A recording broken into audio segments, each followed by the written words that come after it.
Bonsoir et bienvenue sur le magazine Sans Transition. Nous sommes ce soir en duplex de Rennes, de la salle du Triangle, parce que nous avons l'immense plaisir d'organiser une conférence avec Vandana Shiva. Vandana Shiva, féministe, indienne, militante anti-OGM et pour les semences, a accepté de venir donner cette conférence à notre invitation et nous en sommes absolument ravis. Donc nous avons souhaité vous faire profiter de ce temps exceptionnel et vous pourrez donc la retrouver vous aussi en conférence. Merci. Donc Vandana Shiva, voilà, militante, on l'a dit, militante indienne écologiste, féministe, prix Nobel alternatif, connue aussi pour avoir créé des banques de graines en Inde. Ça a été une de vos premières actions. Et justement, ça va être ma première question. Vous défendez la biodiversité en général, mais pourquoi spécifiquement les graines? Pourquoi spécifiquement les semences? Donc depuis certaines décennies, on nous a convaincus que la vie n'est plus dans les graines, dans les semences. Et on a fait croire, on a fait semblant que l'agriculture était dépendante sur les produits chimiques qui nous restaient depuis la guerre. Et je sais qu'il y a un débat en France actuellement qui nous dit que sans le glyphosate, on ne pourrait pas produire en France. Et en fait, le glyphosate, à la base, c'était un produit qui était utilisé pour enlever les métaux des tuyaux, en fait. Et à la base, l'utilisation du glyphosate, on a remarqué, quand il est tombé sur l'herbe, que l'herbe ne poussait plus. Monsanto a compris et ils ont racheté la boîte qui avait donc le brevet là-dessus et ont réussi à convaincre les fermiers que c'est ça qu'il fallait sur leur ferme. Comment est-ce qu'on est arrivé à une civilisation où les produits chimiques produits à la base pour tuer les personnes dans les grandes concentrations sont utilisés pour les pesticides? Ou brûler les charbons pour faire de l'énergie peut être la base pour les produits chimiques. Donc au début, en tant que scientifique, quand j'ai commencé à regarder l'agriculture en 1984, j'ai trouvé ça plutôt étonnant. En 1987, c'était une conférence sur le futur de la biotechnologie, donc avant qu'il y avait les OGM. Et donc les entreprises se sont bien rendues compte que c'était toute une opportunité à ne pas rater pour vendre des OGM, en fait, pour créer des brevets, pour mettre une propriété sur des objets, des produits chimiques et obliger le marché à racheter leurs produits. Et donc ils se sont dit, c'est pas suffisant qu'on peut vendre ces produits en Europe et aux États-Unis. Ils voulaient une assise universelle et donc ils ont essayé de mettre en place le libre-échange pour pouvoir faire ce qu'ils voulaient. Et donc ils ont eu une influence dès le début avec l'Organisation mondiale de la santé sur l'obligation de mettre en place des brevets sur les semences. Oui, en tant que scientifique, je me rendais bien compte que ce n'était pas possible de breveter une semence. On ne peut pas tirer sur une gène et dire j'ai créé une graine. Donc, j'avais déjà observé dans le Punjab qu'il y avait déjà des fermiers qui sont devenus dépendants sur les semences de Monsanto et qui devaient du coup repayer chaque année à Monsanto et que c'était impossible qu'ils s'en sortent avec ce système-là. There will be no chance of any farmer, there will be no chance of organic farming. Et donc en 87, je me suis engagée envers moi-même que j'allais passer le reste de ma vie à essayer de sauvegarder et protéger la semence. Pour que les semences peuvent évoluer naturellement et pas être forcées à être modifiées de façon génétique. Que les fermiers soient libres de créer eux-mêmes leurs semences et d'échanger leurs semences. Et surtout que la société soit libre du pouvoir d'une cartel empoisonné, en fait. J'ai commencé à créer des banques de semences pour la liberté, en fait. Et donc maintenant, on a créé 120 banques de semences, qui s'appelle Narvania, qui veut dire en fait 9 graines, c'était la base de tout ce début. Maintenant, il existe en Inde 120 bases et partout aussi dans le monde. Pour ceux qui éventuellement pourraient imaginer qu'on parle que de semences, pour moi, je parle vraiment, c'est une sorte de dictatoriat sur la vie. C'est l'impérialisme biologique. Donc on est obligé de sauvegarder la semence pour que la semence puisse exister, pour que les fermiers peuvent se soutenir eux-mêmes, vivre eux-mêmes, nous nourrir et continuer surtout à être libres pour continuer et libres de produire les semences du futur. Merci Vandana. Là, on a bien compris que les semences étaient à la base de l'alimentation, et comme vous nous avez dit, voilà, des semences chimiques toxiques donneront une alimentation toxique. Mais d'autres matières premières dans le monde sont exploitées ou privatisées par les multinationales. Vous nous avez parlé de Monsanto, mais d'autres agissent sur l'eau, sur les forêts. Là aussi, il s'agit de matières premières. Et malheureusement, on se rend compte que souvent, ce sont les mêmes qui exploitent, et souvent, ce sont les mêmes qui sont exploités. Donc, est-ce qu'on se retrouve face à deux mondes? Autrefois, on pouvait dire qu'il y avait les exploités et ceux qui les exploitaient. Même les lois féodales avaient besoin des serfs. Et même les propriétaires d'esclaves avaient besoin d'esclaves. Aujourd'hui, on n'est plus dans un moment de ceux qui exploitent et ceux qui se font exploiter, ceux qui en ont et ceux qui n'en ont pas. On est vraiment dans l'idée beaucoup plus cruciale. On est dans le moment où ceux qui vivent et ceux qui ne vivent pas. Tous les données nous montrent aujourd'hui que 1% de la population contrôle 87% de la richesse du monde. Et ces billionnaires ont été créés en démontant toutes les réglementations, toutes les sauvegardes pour créer une inégalité économique. Et cette poignée de billionnaires ont maintenant leur propre fonds financiers. Mes recherches ont bien montré que toutes les corporations aujourd'hui, qu'ils soient dans la santé, dans l'eau, dans la terre, dans le Coca-Cola, en général, ils sont retenus par ces mêmes billionnaires. It could be in water, it could be in electricity, it could be Coca-Cola. The billionaires own them.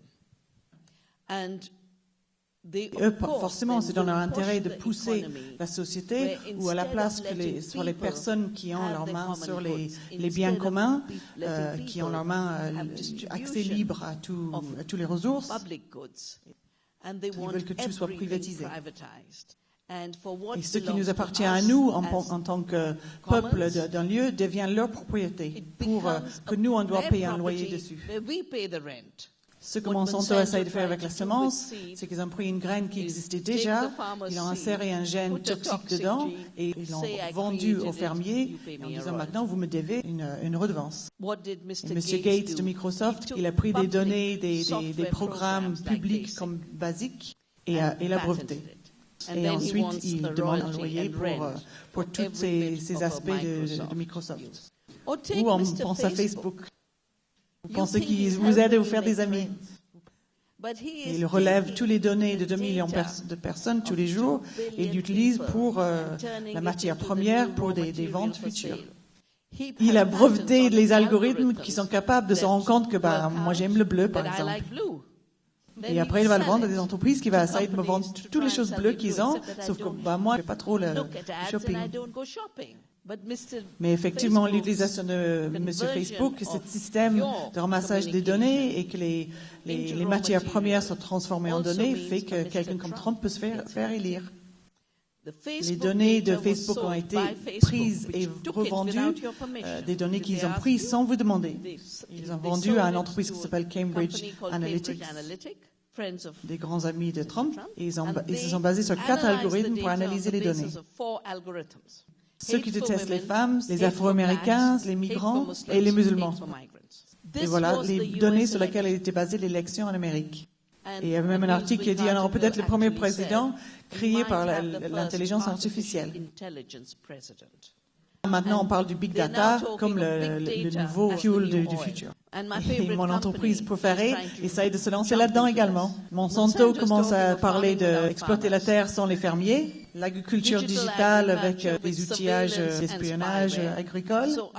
Donc notre prochain travail pour la démocratie, c'est de garder la démocratie entre nos mains.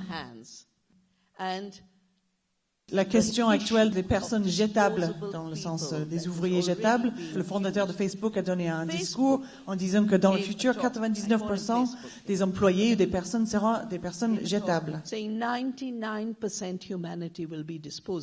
Donc c'est plus les exploitateurs et les exploités, c'est 1% des riches qui est en train de dire que nous, tous les autres, on est jetables. Je crois qu'il n'y a aucune espèce qui sont jetables, on est tous égaux, on est tous nés sur la même terre et on est tous là pour avoir les mêmes droits. Et non seulement on a un droit, on a un devoir pour bien soigner notre magnifique terre.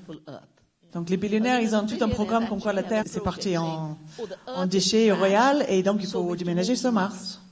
Et ici, c'est la seule planète vivante. Et nous sommes des citoyens de la Terre. Et la démocratie sur la Terre, c'est notre droit. Et ce sont les défis face à lesquels on se trouve aujourd'hui. Et moi, je sais que l'humanité ne va pas être assez bête pour se laisser faire et pour ne pas relever ces défis. Dans votre livre que vous avez écrit, donc comme je disais avec Nicolas Hulot et Lionel Astruc qui a rapporté vos propos, vous parlez beaucoup du dérèglement climatique qui aujourd'hui, ça y est présent. Je pense que plus personne ne peut le nier et heureusement. Vous montrez très bien que ces populations qui souffrent le plus des dérèglements climatiques sont aussi les plus pauvres. Du coup, ce lien semble inéluctable. Est-ce que vous pourriez développer un petit peu cette pensée dont vous parlez dans le livre ? Le changement climatique et les modèles économiques sont très très liés. Et les injustices du climat et ceux de l'économie sont très très liés également. Tous les données nous montrent que les émissions polluantes commencent au début de la révolution industrielle. Et l'utilisation des charbons, etc., ils sont arrivés aux effets de serre qu'on connaît aujourd'hui. Même si les bénéfices de ce genre de ressources naturelles comme le charbon et les énergies sales a beaucoup aidé les pays de l'Ouest, les mauvais côtés et les effets néfastes ont été partagés par toute la Terre parce que l'environnement, on n'en a qu'une seule. Quelques exemples, par exemple, quand on parle de changement climatique, on parle des changements vers les extrêmes. On a eu des sécheresses, on a eu des inondations, mais maintenant tout ça va vers les extrêmes. On a toujours eu des cyclones et des tornades, mais maintenant ils viennent de façon beaucoup plus fréquente et beaucoup plus intensément. En 1999, il y avait eu un super cyclone qui a tué 30 000 personnes. Il y a 5 ans, dans ma région, il y a eu une inondation très intense, en fait, qui a tué 20 000 personnes, en fait, ont été victimes de cette catastrophe. La crise en Syrie, si on y pense, on a oublié les racines de cette crise. En 2009, à cause des changements climatiques, ils ont eu une sécheresse très extrême. Les animaux sont tous morts, les céréales n'ont rien donné et 1 million de fermiers ont dû déménager vers les villes pour survivre. Et au lieu de l'adresser comme un problème agricole, c'était utilisé comme une opportunité pour commencer une guerre et vous voyez ce qui s'est passé depuis. Même si les victimes de ma région et les victimes en Syrie n'ont pas été responsables de ce qui s'est passé, n'ont pas créé la guerre ou créé les problèmes, comme le monde est interconnecté et on est tous dans le même environnement, forcément notre société aussi va être affectée parce qu'ils vont finir quelque part. Il vaut bien qu'ils aillent quelque part, ces personnes. C'est pour ça qu'il faut qu'on commence vraiment à penser à nous tous comme une seule humanité sur une seule terre et qu'on adresse vraiment ces questions. Parce que si on est constamment manipulé pour éviter ces questions d'injustice, il y en aura encore des injustices. Et la politique donc, et l'économie qui fait que ces inégalités se créent et existent vont évoluer vers une politique de la haine et d'injustice. Parce que quand on pense les réfugiés du climat, vous pensez d'une autre façon. Là, vous pouvez adresser les racines de ce qui cause les changements climatiques. Mais si votre esprit est simplement manipulé pour penser que tous ces problèmes, c'est issu de la haine pour les musulmans, haine pour les femmes, haine pour les noirs, haine pour les autres, les problèmes vont seulement continuer et ça va finir par faire une société basée là-dessus. C'est pour ça qu'avec Nicolas Hulot, on a eu cette conversation, on a sorti ce livre, parce qu'effectivement, on trouve qu'on est capable en tant que l'humanité d'adresser ces questions, d'adresser ces problèmes et de les résoudre. Et c'est là la beauté, c'est qu'il y a vraiment des solutions.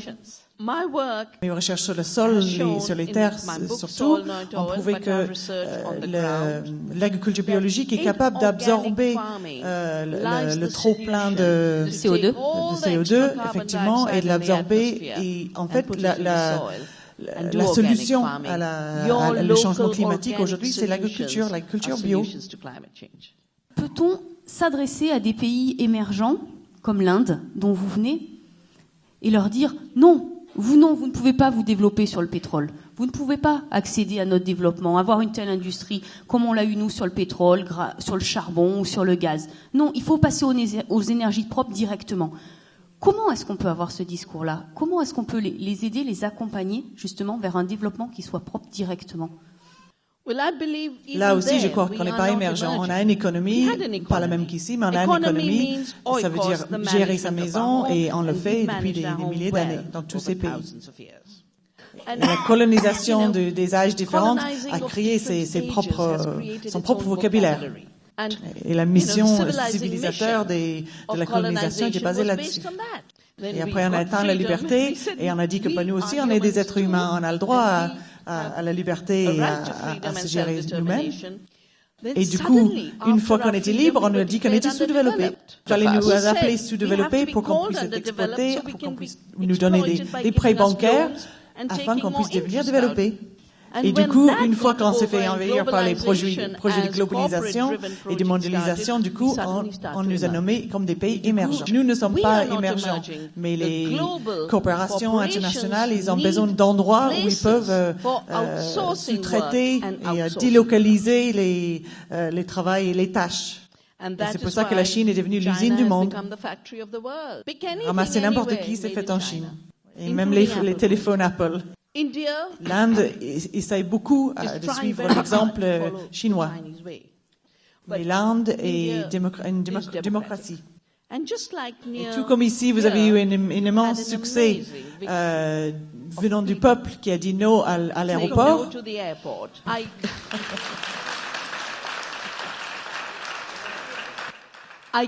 Je voyage beaucoup en Inde et depuis des années, il y a des régions où il y a des tribus se défendent parce qu'il y a des entreprises qui veulent leur charbon, qui veulent leurs ressources et les tribus se sont unifiées pour dire non. Donc le peuple de l'Inde veut une civilisation écologique. Ils ont réussi à bloquer l'installation d'une plante Areva, une entreprise française, en Inde.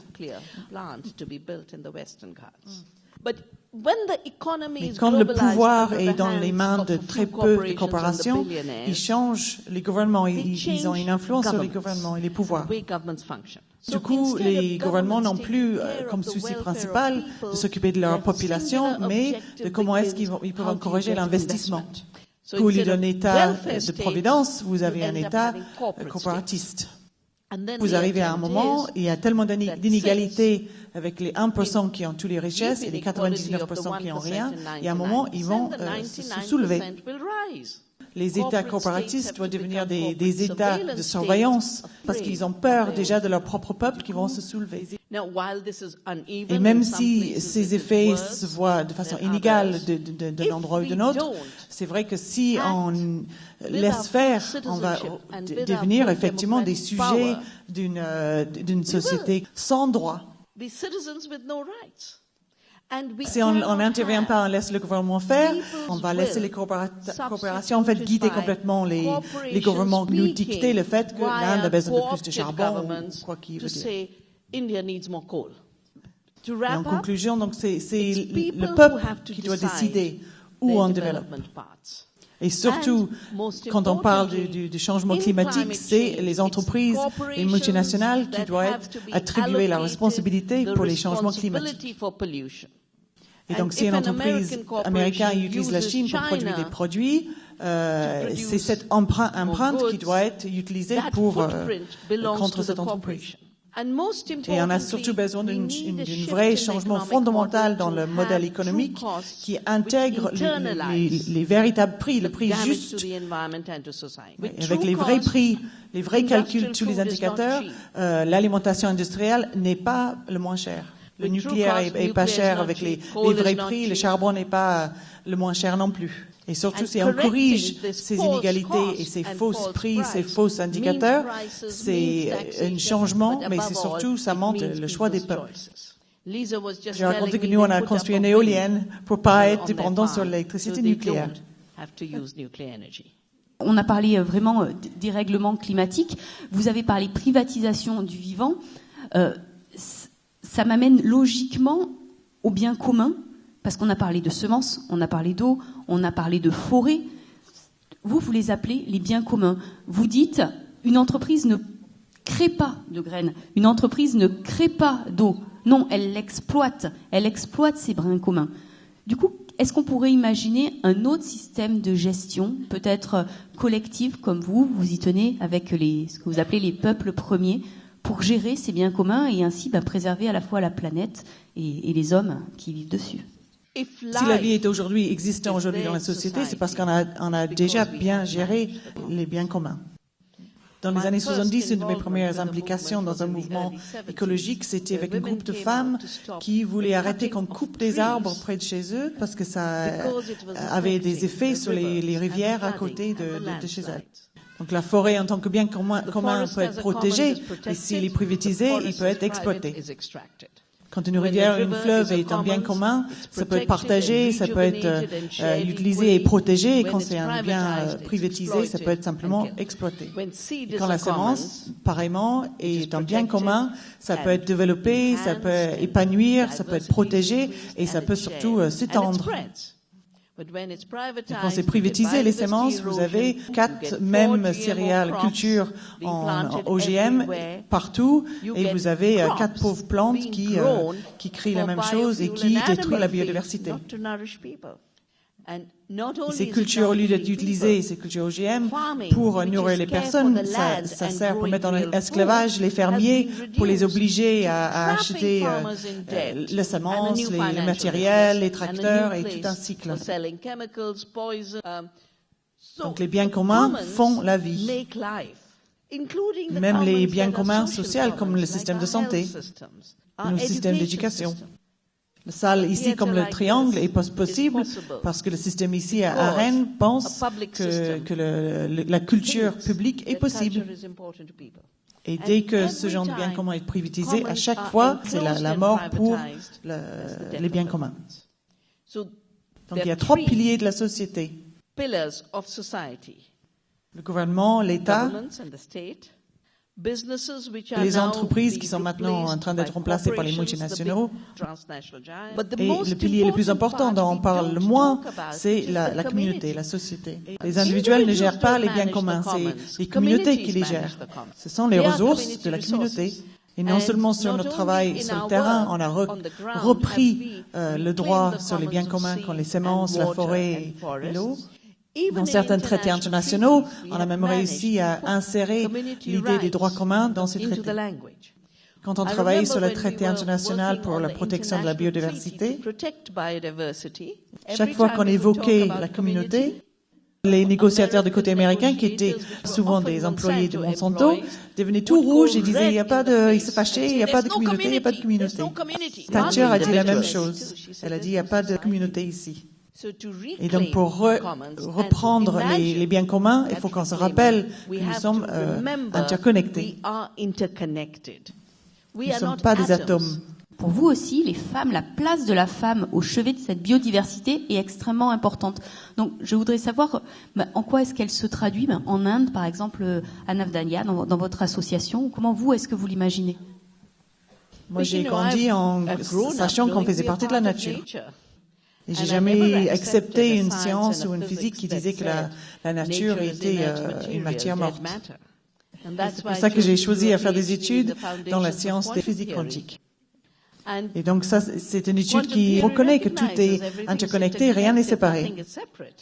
Et donc j'ai trouvé même dès le début de ma bataille que dans beaucoup d'endroits où il fallait défendre une rivière ou un endroit, une région, c'était souvent les femmes les premières qui sortaient pour les défendre. Et donc on m'a demandé d'écrire un livre sur ces interconnexions.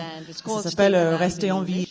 Et c'est vraiment ceci qui, les réflexions de ma vie et mon enfance, ma vie m'a appris que la Terre est en vie, qu'elle n'est pas morte. Que les femmes sont en vie, sont créatives et sont intelligentes, elles ne sont pas secondaires et elles ne sont pas passives. Quand il s'agit des choses vraiment importantes, qu'on s'occupe des petits et nourrir la famille, c'est pour ça qu'on a confié ces tâches aux femmes, pas seulement parce que c'est tout ce qu'elles savaient faire, mais c'est parce que c'était considéré comme étant un non-travail. Parce qu'on a transformé l'idée de l'économie en soigner, s'occuper de la maison à making faire de money. l'argent. So taking Et care s'occuper of d'un a enfant, child c'est s'occuper de la vie. is taking care of life. Et donc, was on a considered considéré que c'était pas très unimportant important, on va le laisser aux femmes.